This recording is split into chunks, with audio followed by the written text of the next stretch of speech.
Not very far from Upton-on-Severn, between it, in fact, and the Malvern Hills, stands the country seat of the Gordons of Bramley, well-timbered, well-cottaged, well-fenced and well-watered, having, in this latter respect, a stream that forks in exactly the right position to feed two large lakes in the grounds. The house itself is of Georgian red brick, with charming circular windows near the roof. It has dignity and pride without ostentation, self-assurance without arrogance, repose without inertia, and a gentle aloofness that, to those who know its spirit, but adds to its value as a home.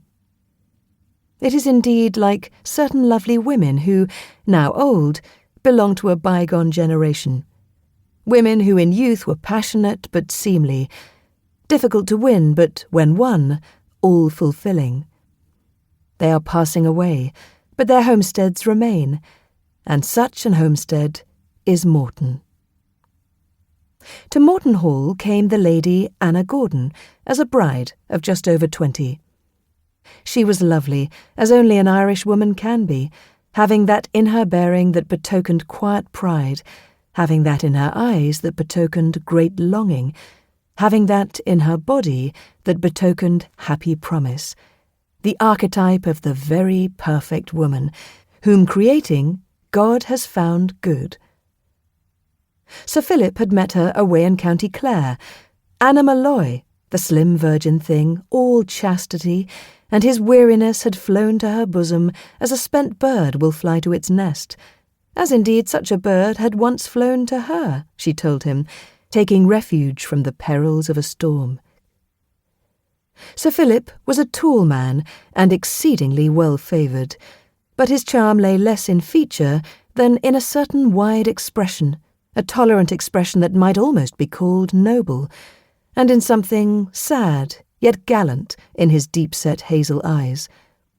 His chin, which was firm, was very slightly cleft, his forehead intellectual, his hair tinged with auburn.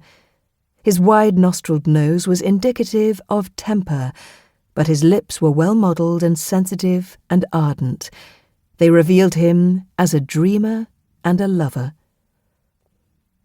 29, when they had married, he had sown no few wild oats, yet Anna's true instinct made her trust him completely.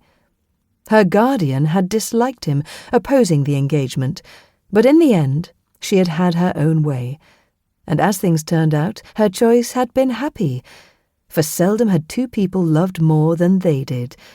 They loved with an ardour undiminished by time. As they ripened, so their love ripened with them. Sir Philip never knew how much he longed for a son until, some 10 years after marriage, his wife conceived a child. Then he knew that this thing meant complete fulfilment, the fulfilment for which they had both been waiting.